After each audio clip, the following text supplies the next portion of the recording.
model to his two beautiful sons. Ladies and gentlemen, all of you love him. We all love him.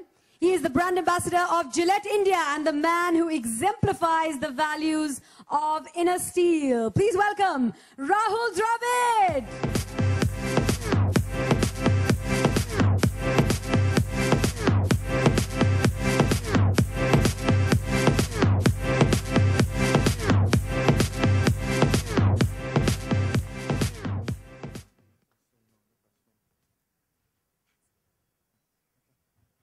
Rahul, always a pleasure to meet you. Lovely to see you. He is thorough gentleman, exemplifies inner steel values. He is, actually there's no better fit for Gillette than a man like him. So we'd like to know, to begin with, your thoughts on this initiative. I think it's a fantastic initiative. I think all of us have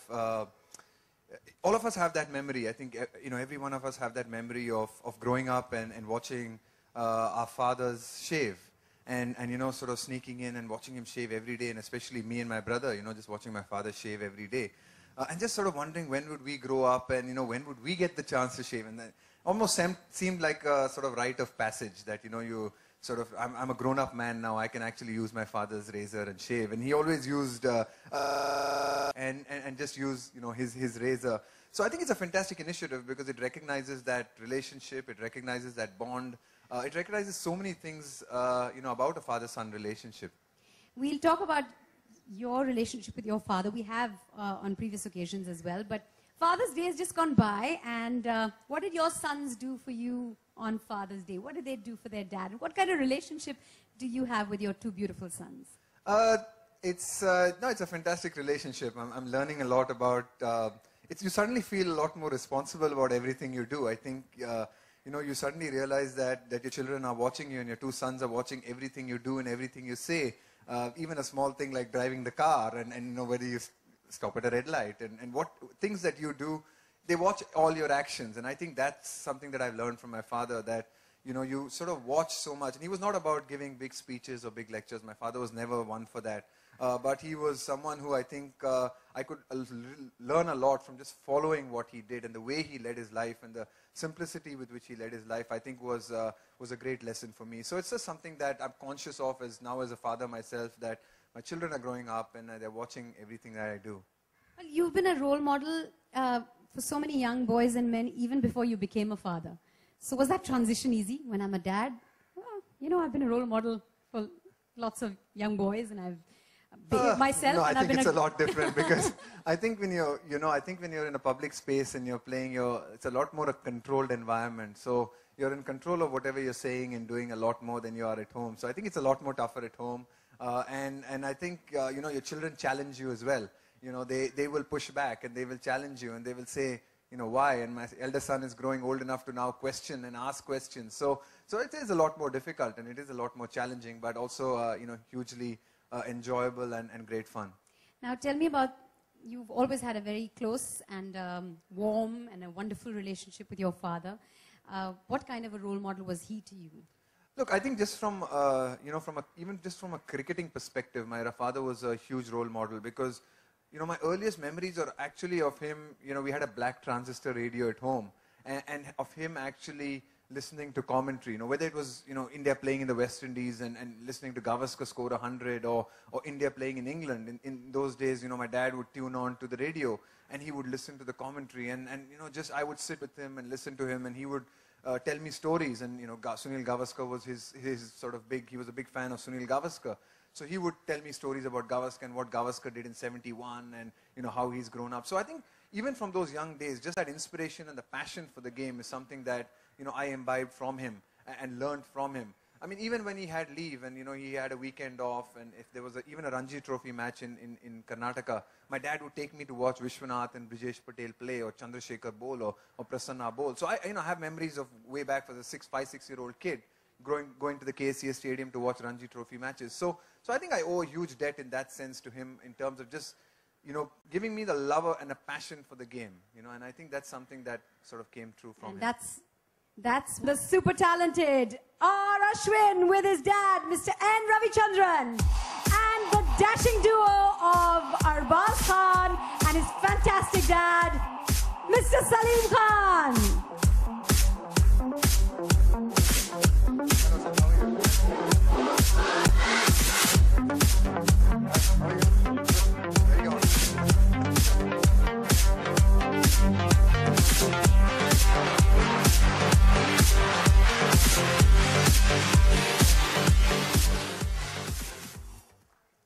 What a lineup. Ladies and gentlemen, I'm going to give you 2 seconds to take pictures. What a fantastic lineup of people we have here. Arbaz, first up. अच्छा, पहले आपको picture लेना है, पर picture के बहुत मौके मिलने वाले हैं. बहुत मौके मिलने वाले, please.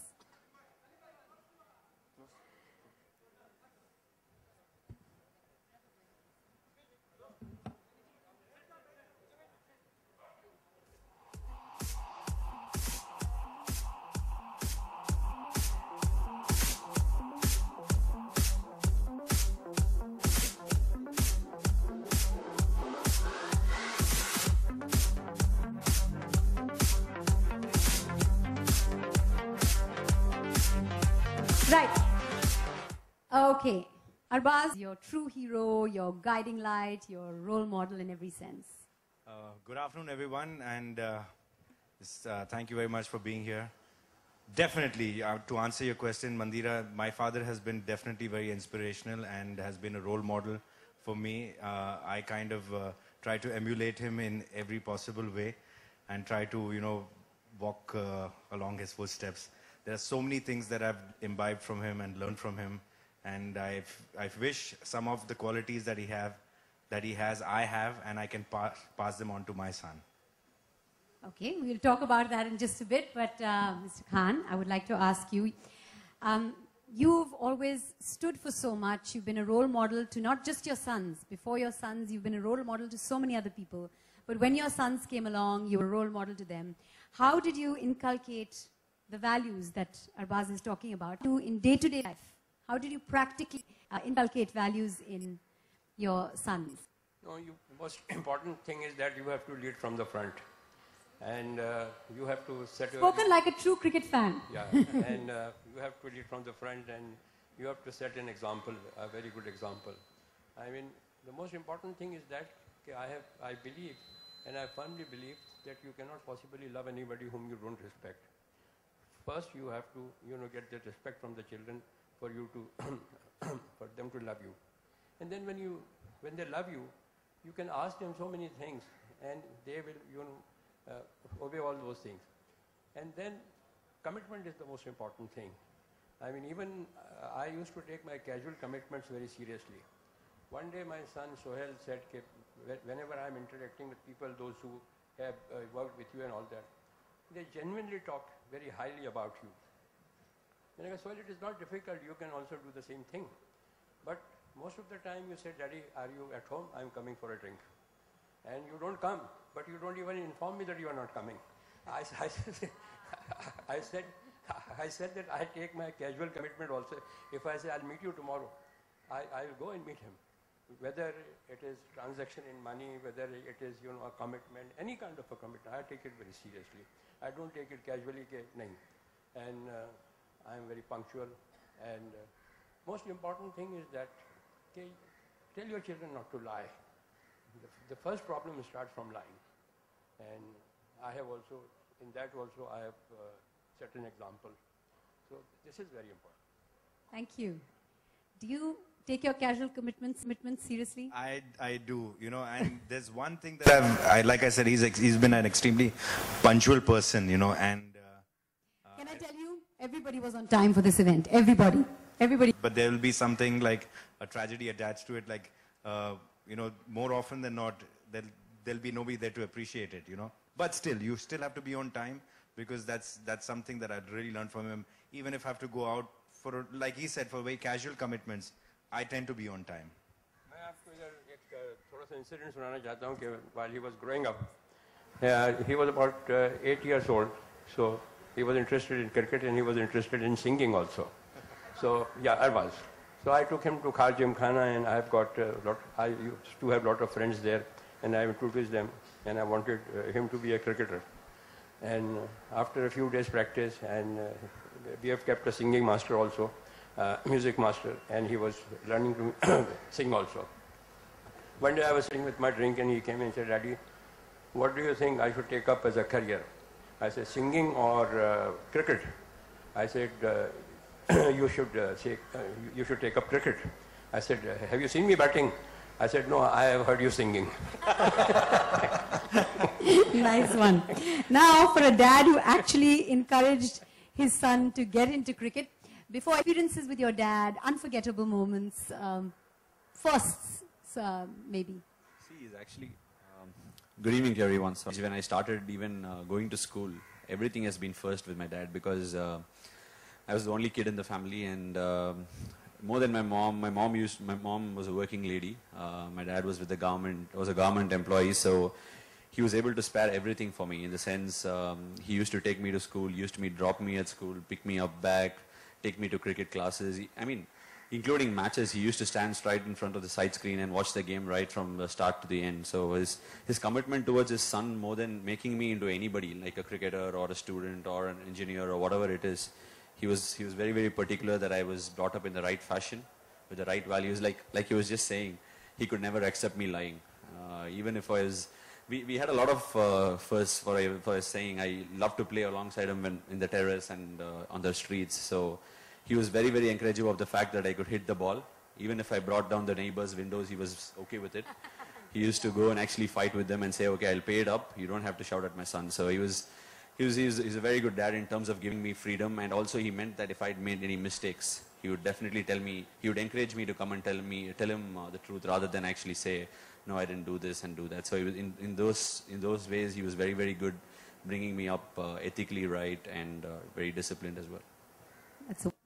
Your father's taught you a lot. Like you said, he's been one of the greatest influencers in your life, a great role model. But what would you say would be the greatest life lesson that your father has given you? Something that you will remember for the rest of your life, you'll remember your father for forever. Well, not a very easy question to answer, because I don't know whether there's any one single aspect that he has, that I've learned from him, that would probably be the most important thing. There are so many elements and so many layers to what he has taught us in life, which if one has to follow, I think there's like honesty is one of them for sure. Give me the top 5 then. How about the top 5? Honesty, discipline, hard work. They'd all probably be in the same commitment, and being loyal. Yeah, I think these are the things that I feel are very, very high on his list, and there are many of them. I think most of the things that define a good human being, I think he gives it a lot of priority, and he expects a lot of that to be followed by his kids, and actually not out of any force, more like of him being a role model and seeing it happen and seeing the benefits of that, because he genuinely believes that sometimes there are quick roads to certain things, but take the longer route. It'll probably be the happier way to go. So that's something that there's not a quick fix to anything. He believes in that, and I think that's what we've learned from that. Work hard, and even if it takes time, it'll happen, but don't lose sight of what you want to do. How wonderful. Mr. Khan, it must feel so nice that your son speaks so highly of you. In fact, Sohail speaks so highly of you as well. Because I'm standing here. No, Sohail speaks highly of you even when you're not standing here. But clearly your sons followed in your footsteps. They entered the world of cinema. Now two of them are fathers themselves. How much do you see them as role models for their sons? And how much do they turn to you for advice? I would never interfere in their lives, because they are grown up now. They understand everything. And, children are as much part of nature as the trees. I mean, you have to protect them. You have to protect them while it is a small tree that you have to cover it up and all that. You have to protect them even when they're big like this. But once they grow up, you just have to leave them alone. As you cannot plan the growth of a tree, it grows on its own. But only thing is that when I see something wrong, then I will tell them. When I register something, that is the only thing. I have never interfered with their personal life, with their emotional life. and with their married life. I have allowed them, I have never put them while growing up into any pressure that you have to do like this, or you have to come first, or you have to play cricket like this and all that. I believe that जो इनकी तकदीर में है, जो इनकी destiny में है, वो होगा. Lovely. Mr. Ravichandran, do the right thing, not take the easy way out, take the high road. Well, I think when I made the transition from being an actor, to doing something else, if it meant producing a film or directing, I think that was a call I had to take, because it's very difficult to turn around and say that, I didn't make it that successful as an actor, and I think it's about time that I think about something else. So that time I came to my father and I asked him, I said, I don't think my career as an actor is heading anywhere. There's a standard that I want to achieve in my life, and I don't think it's happening in the field that I initially chose. So he asked me, what do you want to do? So I said that anything apart from, acting, because I think I've come to a point where I'm stagnating. I don't think there's going to be a breakthrough and it's going to transform my career. It's like anything, you give even in test cricket, you get maybe 1, 2, 3 test matches or whatever to prove your mettle, and after that you can just be playing cricket and may never get a chance again. So it depends on what you're made of, whether you want to. I didn't have the kind of courage to go ahead. Then I told him, I said, maybe something in the same field, because I love the film world too much, I love cinema too much. I want to do something over here, even if it means producing a film or directing a film. I've had the years of experience. So he says, keep your eyes open. If something excites you, you want to do it, I think that's what you want to do.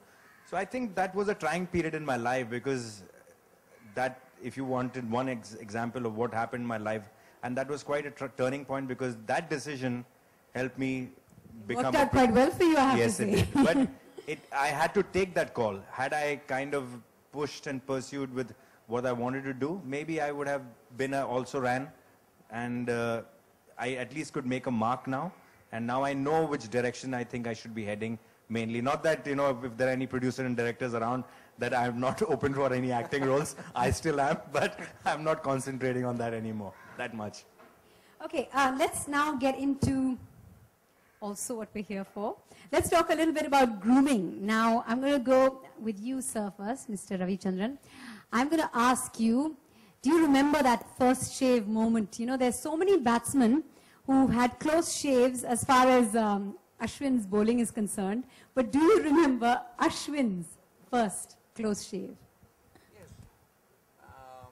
Not twice, 3 times with 3 sons. Yes. Please share these moments with us. We'd love to know. I started my first shave when I came to Bombay at the age of 23. I never used to regularly shave, but I started shaving regularly when I came to Bombay.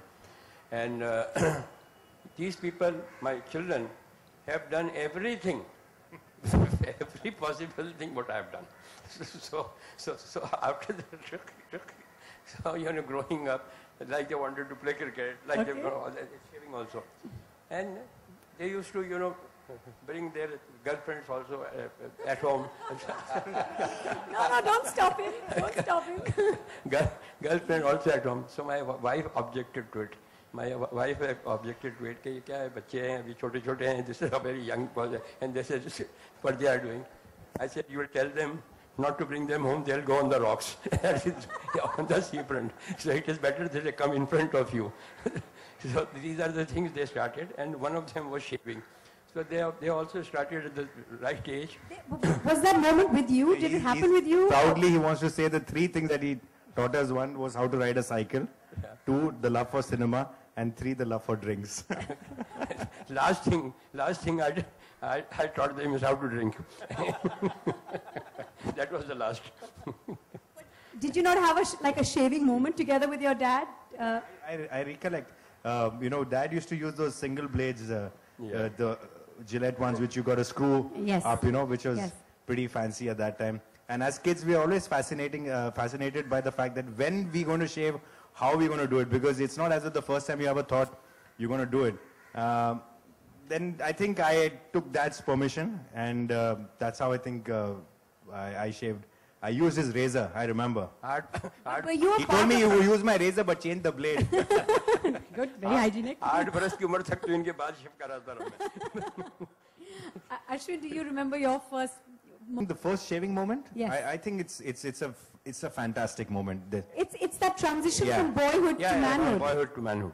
Yeah. It is a turning point. Yeah. One of But the you know, turning points. strangely, you want to do the transition from boyhood to manhood, but when you actually shave, you look 4 years younger. You look like a kid, and you're like, why did I shave? You know, for that matter, because the first dialogue that comes from people is that, "अरे तू बच्चा लग रहा है यार, या चिकना लग रहा है," तो, and both you don't want to hear. Right. Now, as you can see, there are many fathers and sons who are here to be a part. Now, for us to successfully make this record happen, create this record, we have to be very precise. From the moment that the horn is sound, is that correct? Right way of saying it?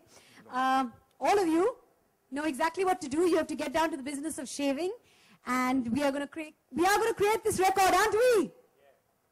Only Arbaz says yes. Are we going to create this record or not? Yes. We are. All right. Okay. So, are you all ready?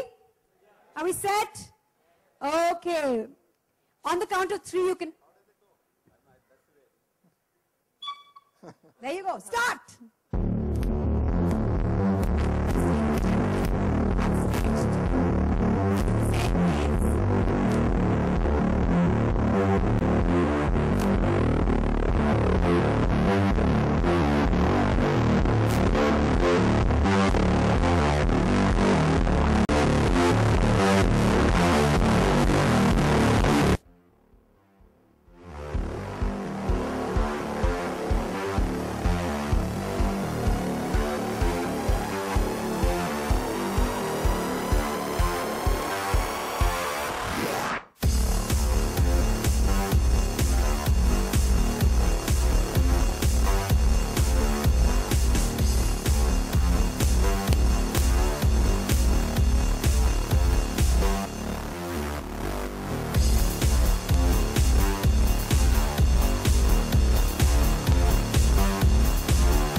because of the great razors that it's made it so comfortable that now effortlessly you can shave and not worry about nicking yourself. And you know, so the technology has got so much better. Absolutely. And Fast, quick. I think and he was the safe. first person. I think there's a record in itself over here I for being the took that. fastest shaver. I took time, but you know, you're like you have the fastest 100 and the fastest shave. Ah, right, okay. But things have really come a long way since that 5, 4, 3, 2, 1. That's right. Give yourselves a really big round of applause. But now we have to know whether we've successfully created this record, which will go into the Limca Book of Records. I'd like some witnesses. The witnesses who've been going around. Yes? Are you a witness? Okay. Bring it down a little bit so everybody's face can be seen.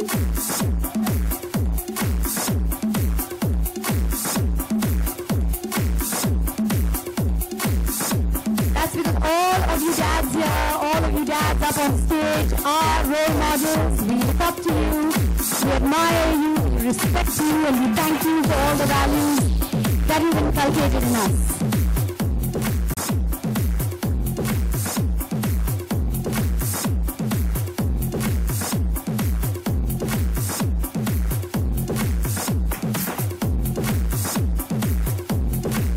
Thank you. If all of you have got your photographs. Ladies and gentlemen, no. We've got some one-on-ones for... yes, I don't know exactly where the...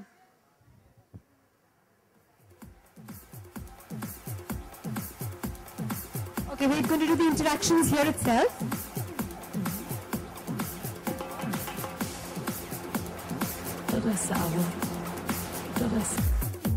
Divya,